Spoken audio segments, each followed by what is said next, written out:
Shabbat Shalom a todos, sejam todos muito bem-vindos. Uma grande honra e bênção estar aqui com vocês nesse tempo tão precioso de Deus, tão fantástico, que vem produzindo tantas maravilhas e tantos testemunhos. E realmente a gente fica surpreendido e surpreso, não por Deus, óbvio, quem sabe o que ele faz, mas principalmente pela coragem das pessoas de realmente estar dando testemunho. E é isso que nos enche assim de uma esperança e de renovo da fé que as pessoas estão começando a praticar novamente. Não porque frequentam a igreja, não, mas por aquilo que elas estão testemunhando de que Deus está fazendo. Não é apenas uma cura qualquer, não é apenas uma libertação qualquer, mas uma transformação de vida.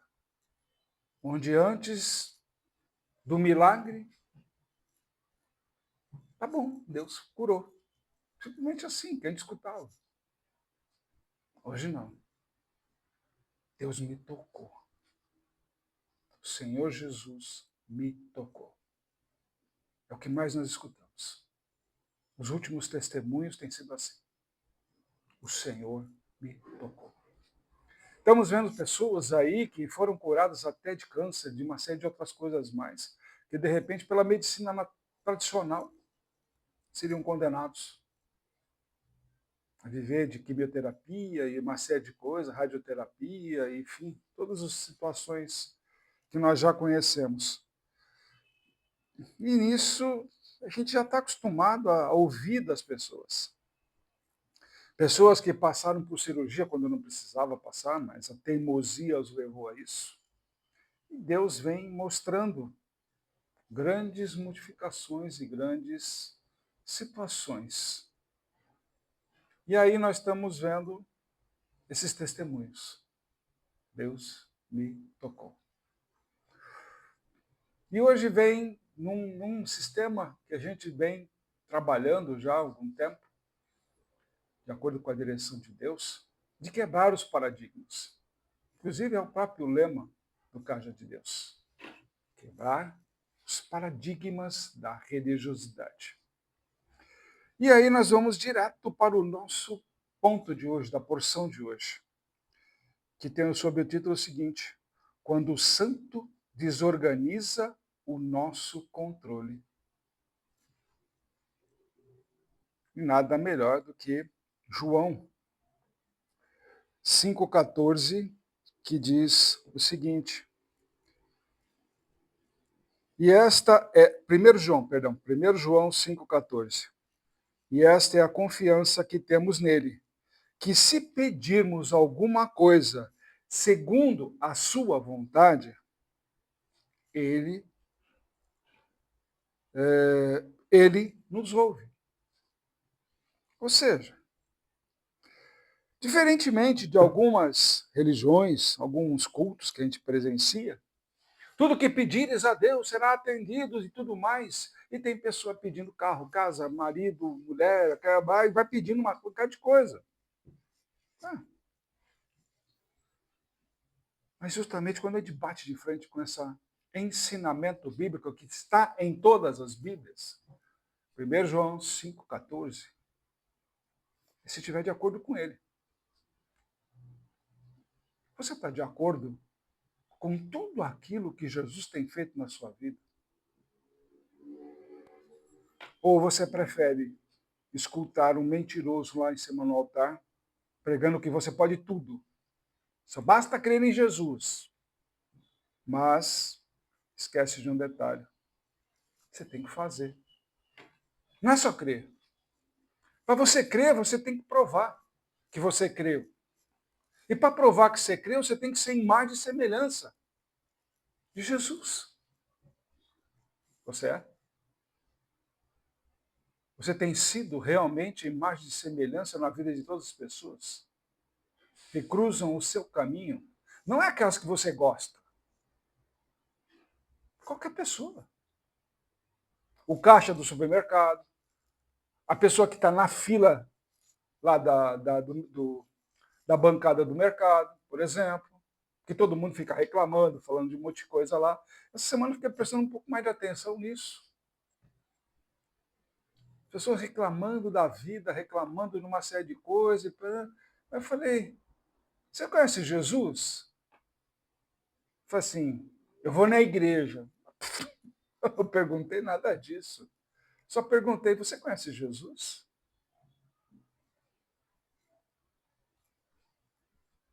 E aí vem na porção de hoje.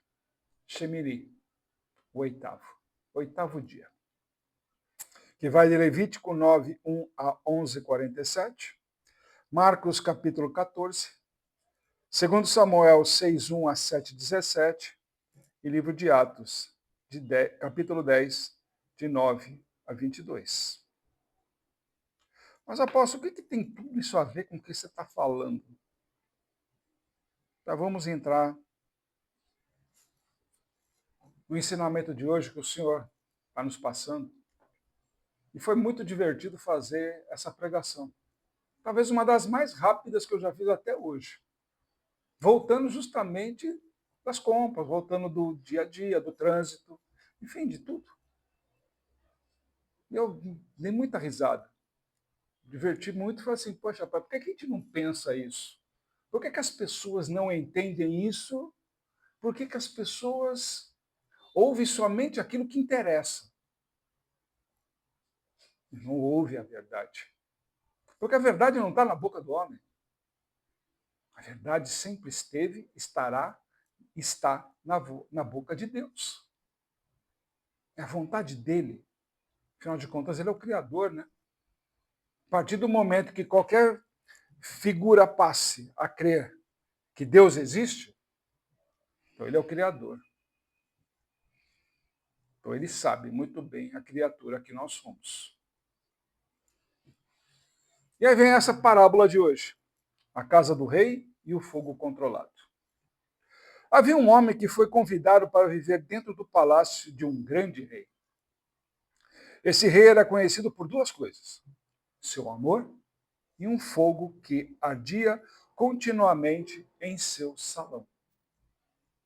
Esse não era um fogo comum. Ele aquecia, iluminava e sustentava toda a vida dentro do palácio.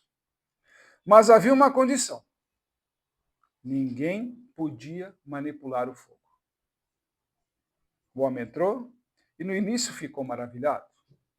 A luz era intensa, o calor era perfeito, a presença do rei era constante. Mas, com o tempo, ele começou a se incomodar. Sim.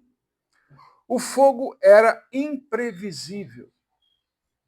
Às vezes mais forte, às vezes mais suave. Às vezes exigia silêncio, às vezes reverência. E ele pensou, e se eu organizar isso melhor? Uma prática muito comum hoje em dia.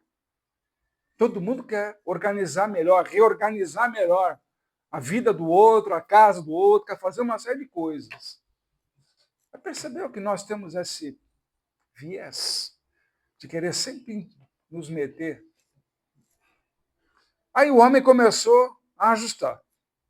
Colocou barreiras ao redor do fogo, criou regras de acesso, definiu horários, tentou estabilizar a chama.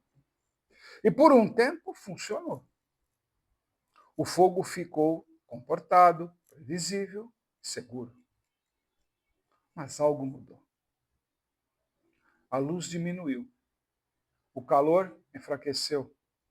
E aos poucos, o palácio ficou frio. Mesmo assim, ele disse: agora está melhor. Está sob controle. Até o dia que o rei voltou ao salão. Olhou ao redor e viu o fogo domesticado. Sem dizer uma palavra, o rei se aproximou. E com um sopro, as barreiras caíram, o fogo se levantou e tudo aquilo que era artificial foi consumido. O homem caiu no chão assustado e perguntou: por que o Senhor destruiu o que eu organizei? O rei respondeu: porque você trocou a minha presença por algo que podia controlar.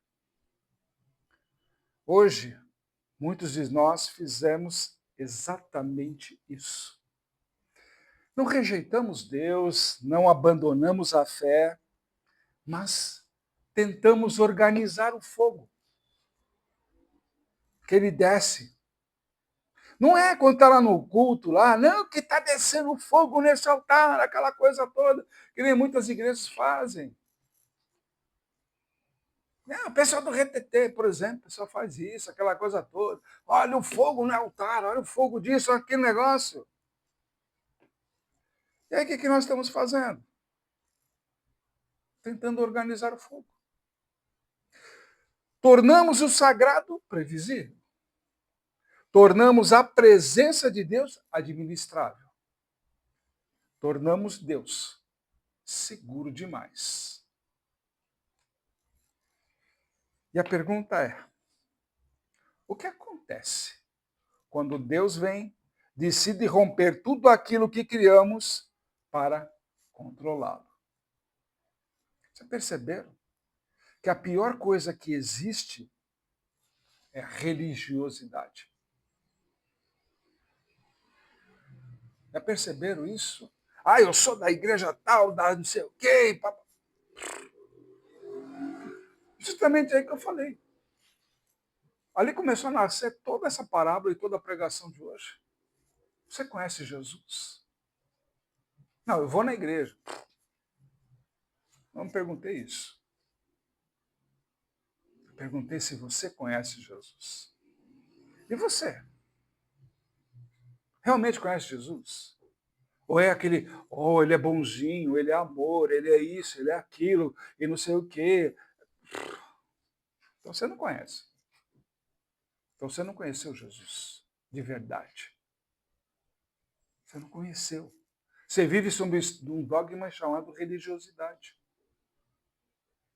Que você chega lá, hoje eu vou, hoje é domingo, então eu vou na missa hoje, eu vou no culto aqui, pá. Ou então eu tenho esse tempo na minha agenda para ele. Então você está querendo controlar Deus. O tempo que você vai adorá-lo é o tempo que ele tem que te ouvir. Você já começaram a pensar nisso?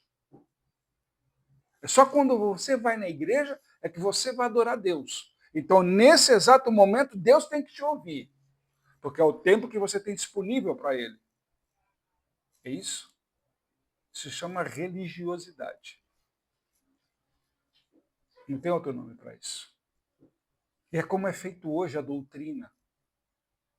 Em muitas igrejas, 99% é feito dessa forma. Porque é um sistema que realmente erra. Erra consciente. Não, mas na minha casa eu adoro o Senhor. Tem certeza? Só porque está tocando um louvor? Você, estou adorando o Senhor, estou adorando o Senhor. Aqui, estou cantando, legal, beleza. Parabéns. E no silêncio? Você ouve a voz dele? Não, no silêncio eu não escuto. E quando ele te chama de madrugada, você levanta para ouvi-lo? Ah, não, de madrugada eu estou com sono. Uhum. Porque está frio, porque está calor, porque tem pernilongo, porque não. Sempre tem uma porcaria de uma desculpa. Vocês já perceberam isso? Só que Deus está conosco 24 horas, o tempo todo, dando ensinamento, dando direção, dando posicionamento, dando tudo. E mesmo assim, não ouvimos. Corremos para as mídias sociais. Olha, já mandei as minhas mensagens da manhã, já mandei a publicação, não estou melancólico, que eu estou adorando o Senhor, aquela coisa toda, mas, e de verdade? Você adora o Senhor? Quando? Só no dia do culto. Ótimo. E fora do culto? E fora do culto? Quantas vezes você vai na igreja? Só no dia do culto? Somente nesse dia ou quando você vai começar realmente? Eu quero fazer a obra, tá? Quando está disponível? Talvez no sábado de manhã, talvez no domingo à tarde, talvez na segunda-feira, não sei. Preciso ver na minha agenda. Isso aí eu presencio toda semana. Pessoas e mais pessoas vão lá na igreja. Não, sexta-feira não dá porque eu saio tarde do trabalho.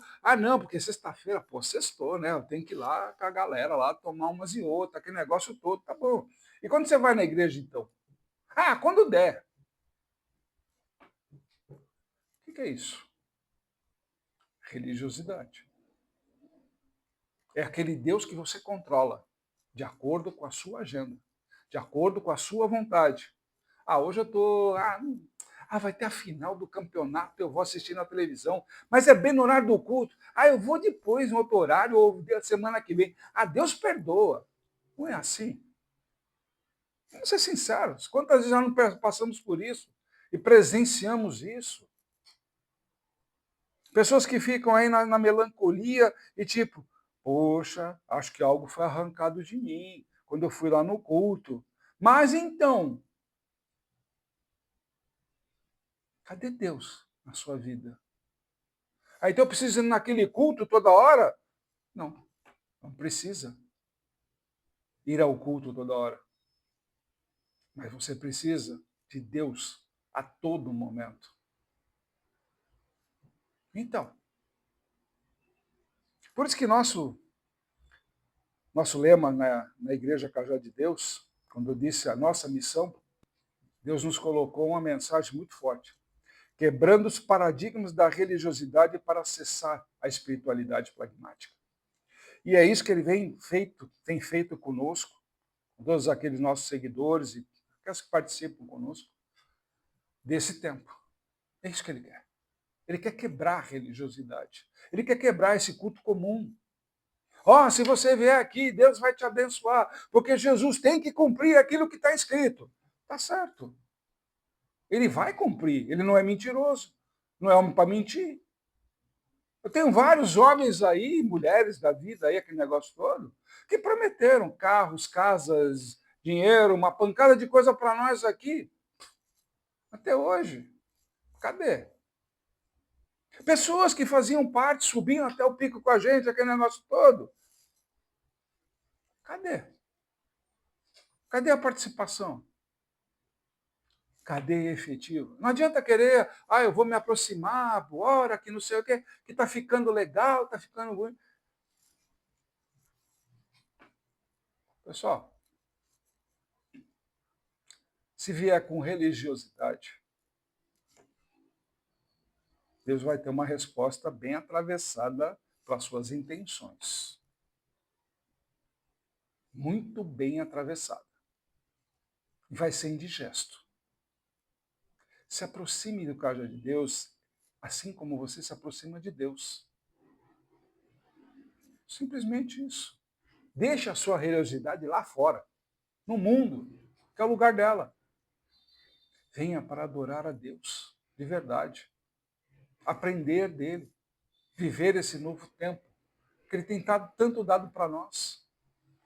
Como eu falei, tantos testemunhos que eu tenho colhido dia a dia. Mais de 20 por dia.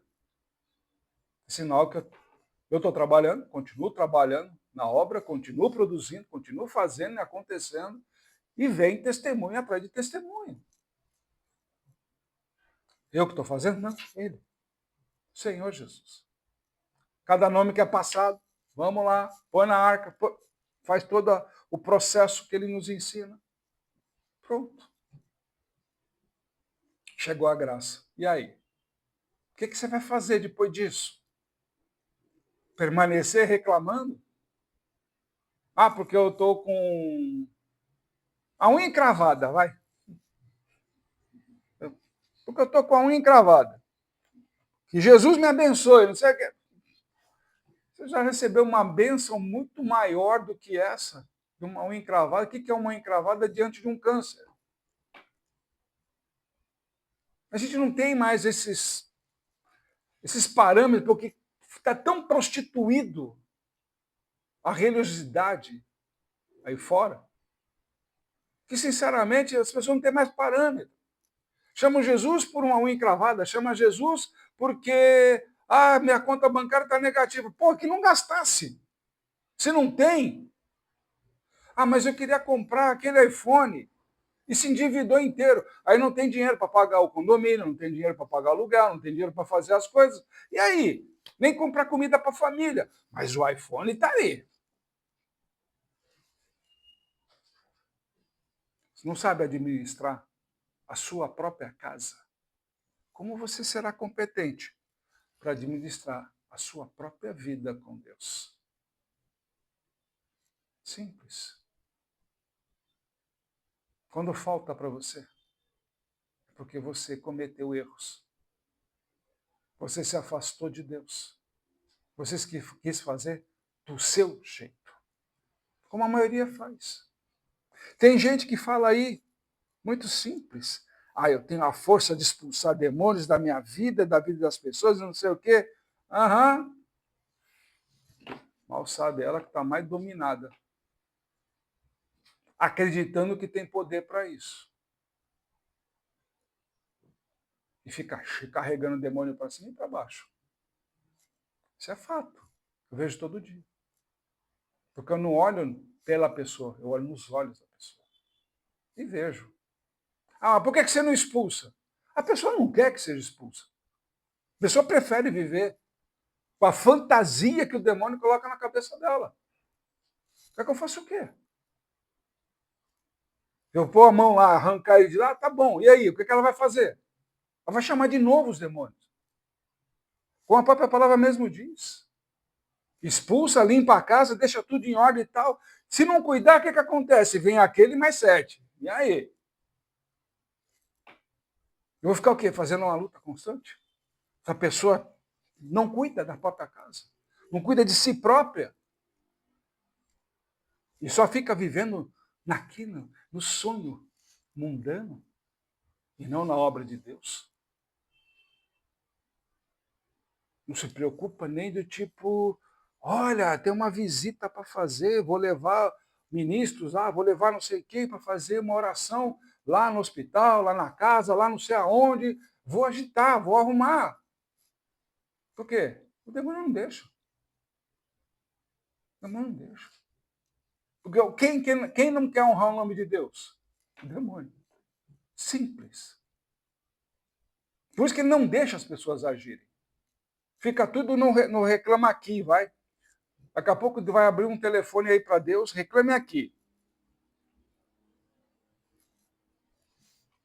Deus não está em Deus, não deu, Deus não fez, Deus não aconteceu, Deus me abandonou. Começa aquela conversa que a gente já ouviu por aí de muitas vezes.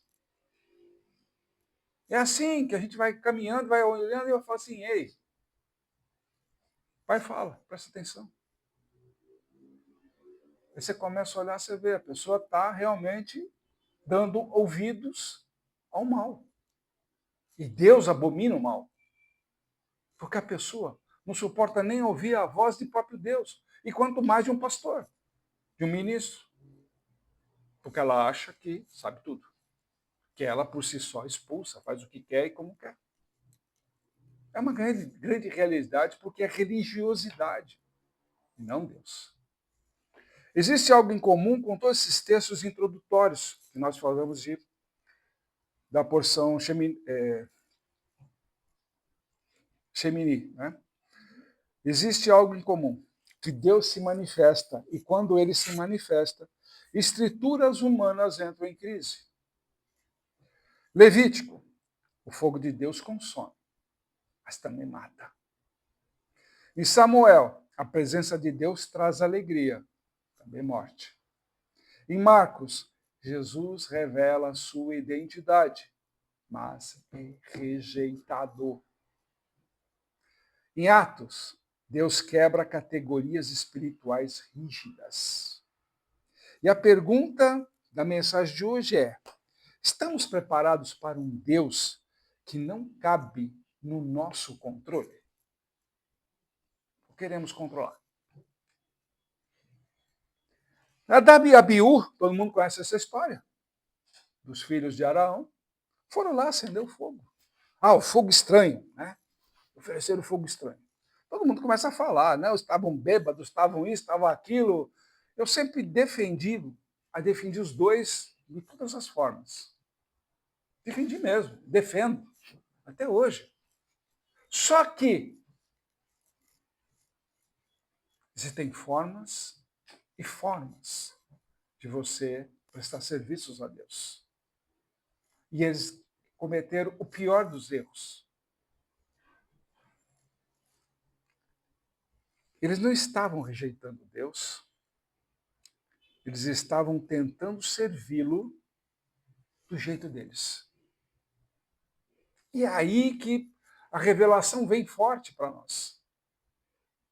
Quantas vezes você tem servido a Deus do seu jeito? Não do jeito que é orientado, não do jeito que ele predeterminou na sua vida. Quantas vezes você cai? Quantas vezes você se perde?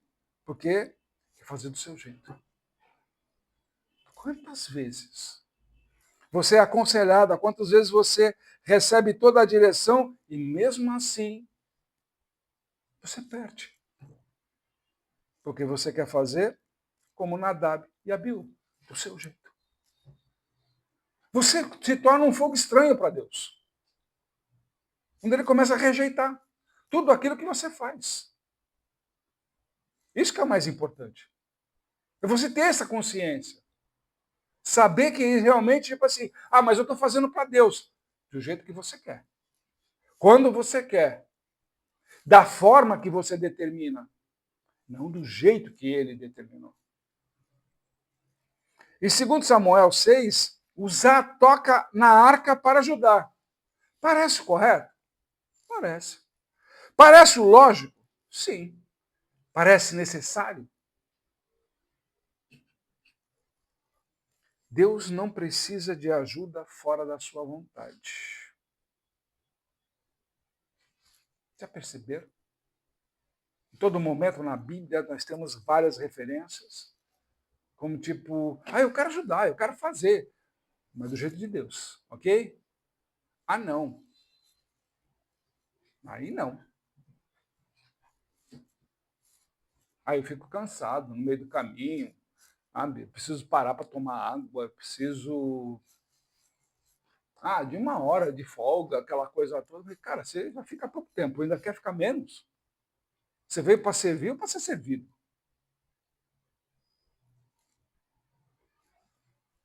O erro não foi a rebelião explícita, foi uma familiaridade irreverente. Porque tem gente que não sabe definir limites. Eu sou amigo do pastor, eu tomo café na casa dele, aquela coisa toda, parará, parará. Espera aí. Uma coisa é o pastor. A autoridade é aquela coisa toda. Outra coisa é a confiança que ele te dá de entrar na casa dele. Mas ele não perde a autoridade do mesmo jeito. Tem gente que é só amigão, e parece que e desrespeita. Como eu estive conversando com os ministros aí, que teve pastores consagrados e tudo mais aí, traindo a própria paternidade. Somos amigos, eu vou tomar café na casa dele, ele vem na minha, aquela coisa toda. Mas tem uma paternidade envolvida aí. Cidadão, não esqueça disso. Ele tem autoridade sobre a tua vida. Mesmo você sendo pastor já. Quem te consagrou tem autoridade sobre a tua vida. Você deve respeitá-lo como tal. Mas ele é também pastor como eu. Mas só que foi ele que te consagrou.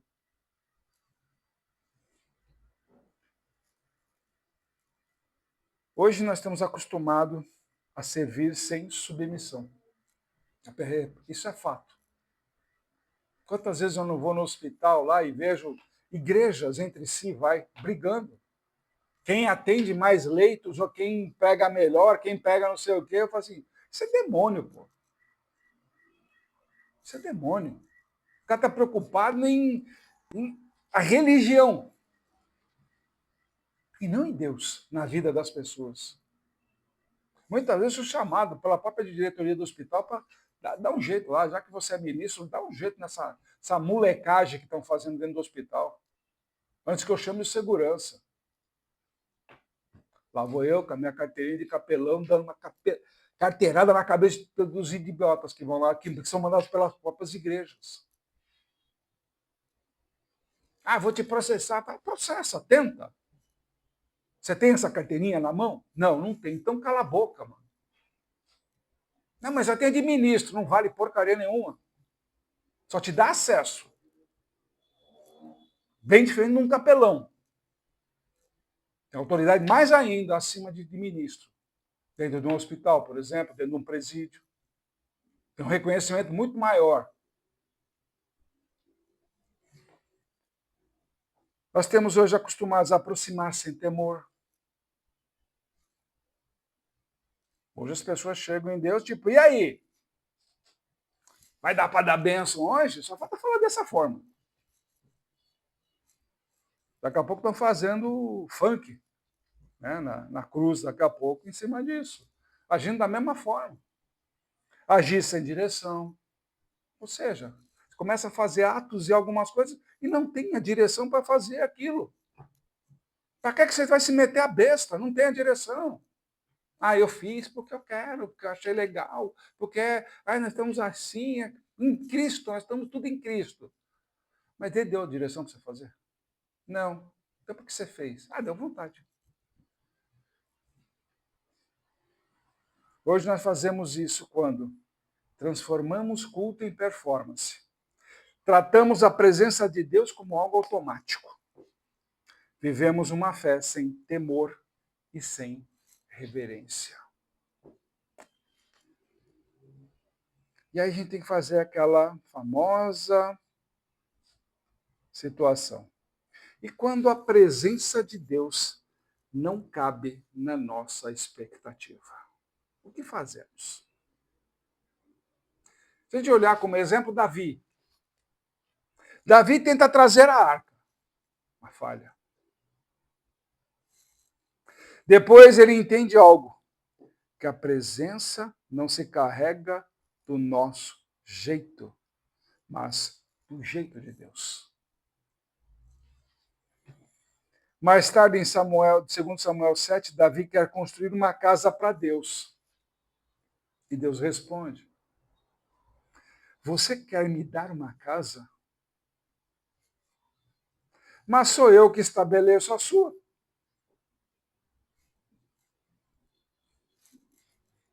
Como ficamos? O homem quer organizar Deus, mas Deus reorganiza o homem primeiro, para que ele pare. Então nós queremos dizer o seguinte, que hoje as pessoas querem um Deus previsível, querem um Deus que confirme os planos da pessoa.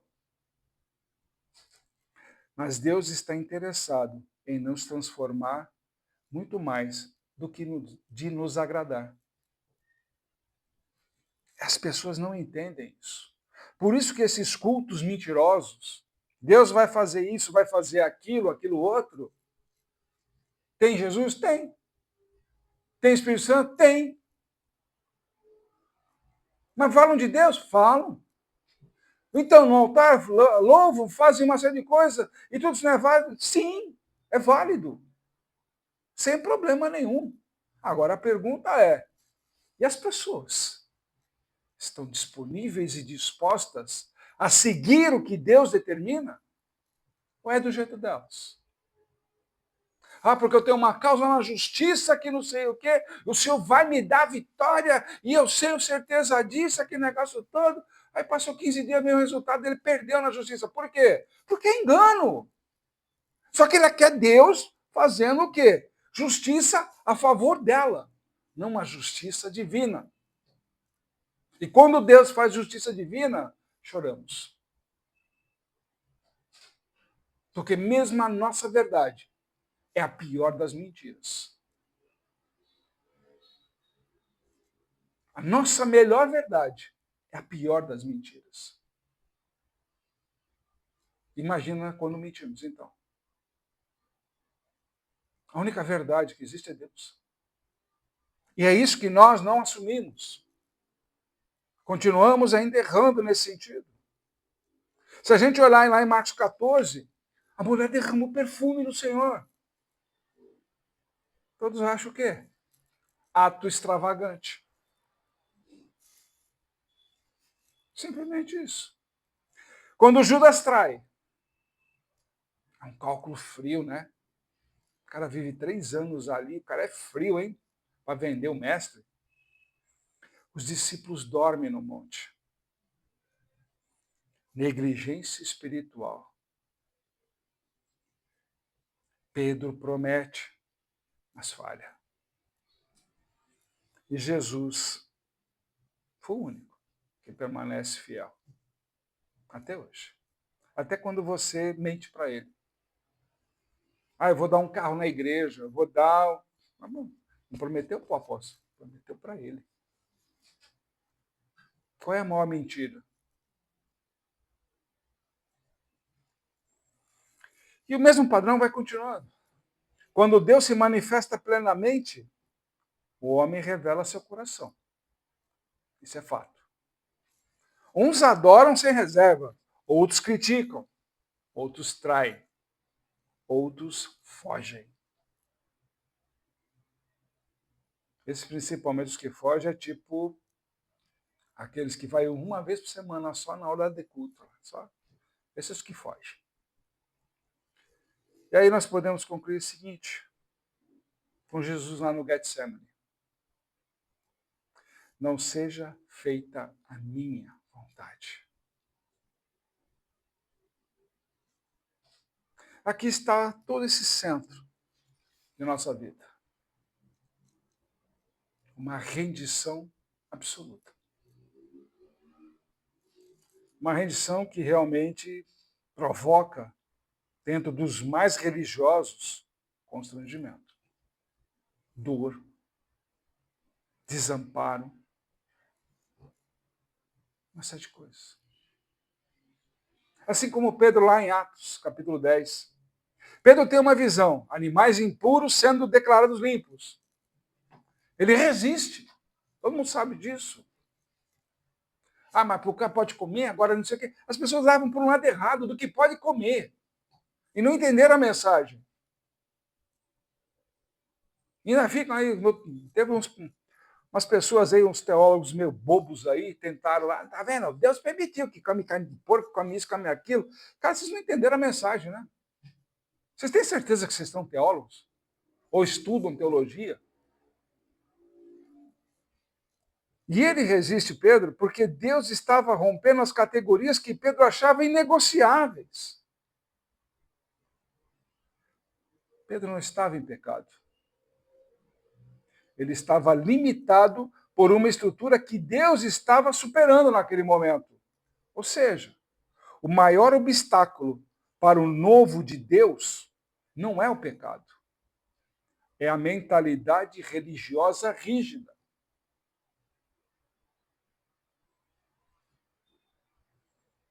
Por acaso Deus criaria algo impuro? Quando você leva uma vida de religião, de santidade, melhor dizendo, você acaba rejeitando uma série de coisas. Você fala assim, isso aqui não faz parte da minha vida mais. Luxos, prazeres, uma série de coisas, isso aqui não faz mais parte da minha vida.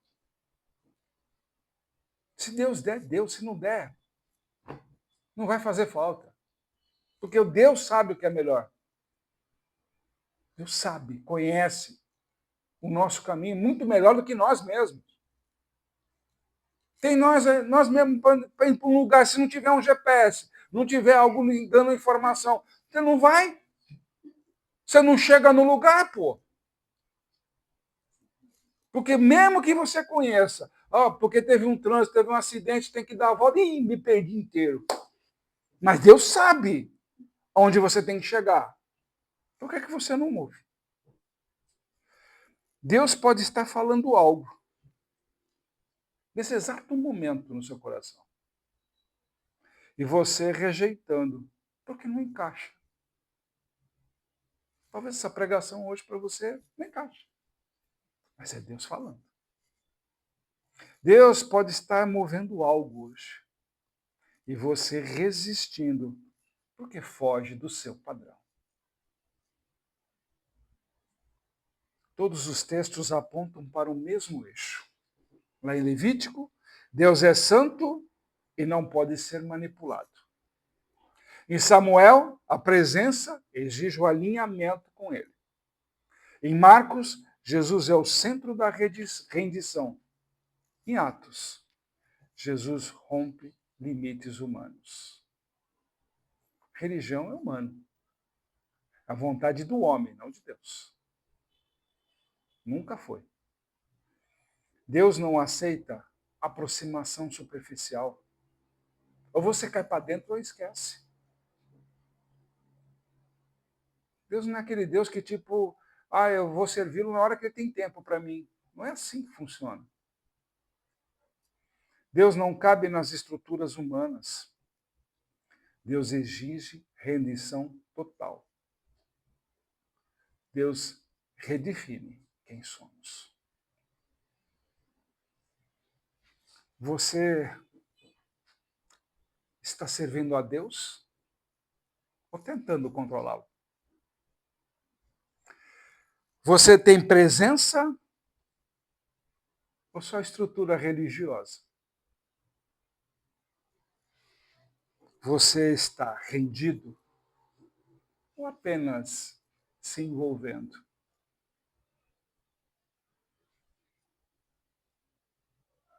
Hoje Deus não vai pedir para você mais atividade, mais conhecimento, mais religiosidade.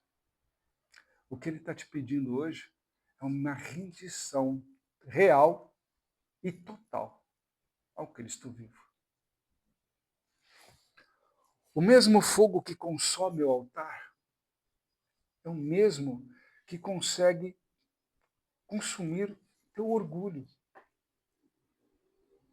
Porque afinal, o que é sacrifício no altar se não consumir tudo aquilo que não te serve mais? Lembra do cordeiro que carregava sobre si todo o seu pecado? Ele foi consumido por causa de nossas transgressões. Foi perfurado.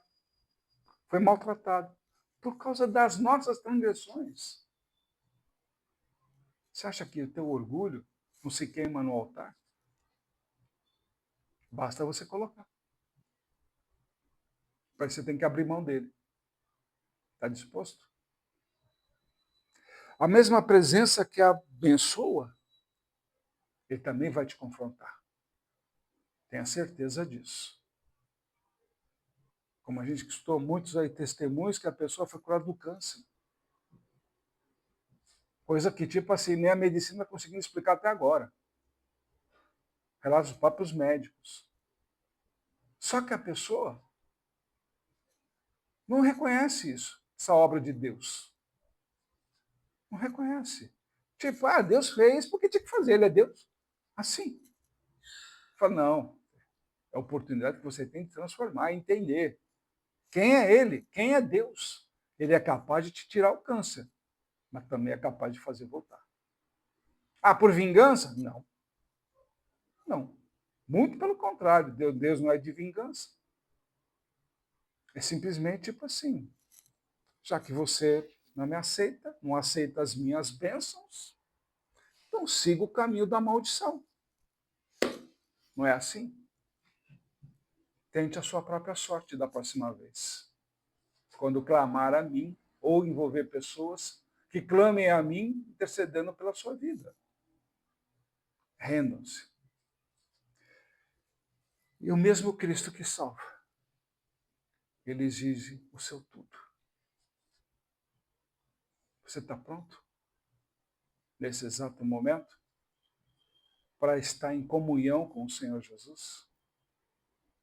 Não é de tomar a Santa Ceia, sabe? Agora eu tomo a Santa Ceia porque eu sou batizado. Para com esse discurso. Vai ler 1 Coríntios, 2 Coríntios, onde Paulo mesmo dá uma baita de uma aula. Tem gente tomando Santa Ceia até hoje, cheia de problema. não sabe nem fazer um relacionamento com o seu semelhante. Se você analisar a Santa Ceia, é como aquela orientação que tem do próprio Senhor. Se você ainda tem algum problema com o seu irmão, deixa ali a sua oferta, o seu dízimo lá do lado do altar e vai se reconciliar antes que seja tarde. Como é que você quer tomar uma Santa Ceia? Falar de Jesus e você ofendendo o seu semelhante. Porque ele é isso, porque ele é aquilo, porque não sei o quê, porque papapá.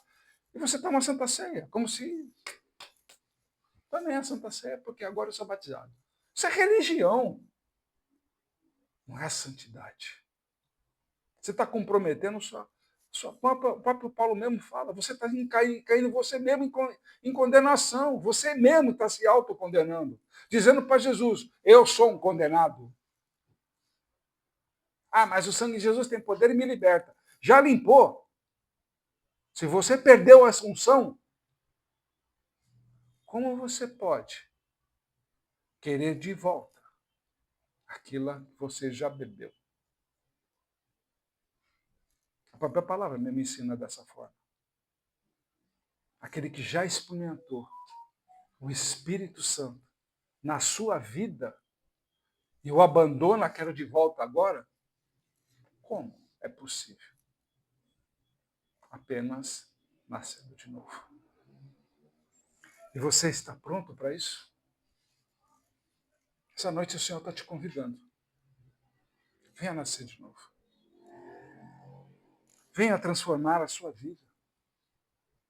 Venha realmente aceitar Jesus na sua vida, de fato. Não por compromisso, não por religião, não porque eu preciso, porque senão como é que eu vou fazer da minha vida? Não. Não é dessa forma, não. É porque você o ama, assim como ele te ama. E é o único amor que eu posso dizer por experiência e por vivência. É o único amor que é verdadeiro, que sempre vai querer estar comigo a todo instante, seja a hora que for, até mesmo no momento da minha dor. Esteve presente. A todo momento. Nunca me abandonou. Nunca. E a mesma coisa na vida de muitas pessoas que eu conheço. Esse é Jesus. Ele é um puro amor. Mas não é aquele amor que vai, eu vou perdoar porque você é bonzinho. Porque você deu um dízimo gordo. Ou porque você deu uma oferta maior que os outros. Então ele vai me amar mais. Não é isso. É um amor incorruptível, inegociável, sólido, constante. Esse é Jesus. Você está pronto para viver isso? Ou o seu eu não aceita esse tipo de Jesus? Um Jesus que realmente veio para transformar, te tirar da zona comum, da tua zona de conforto, do teu eu.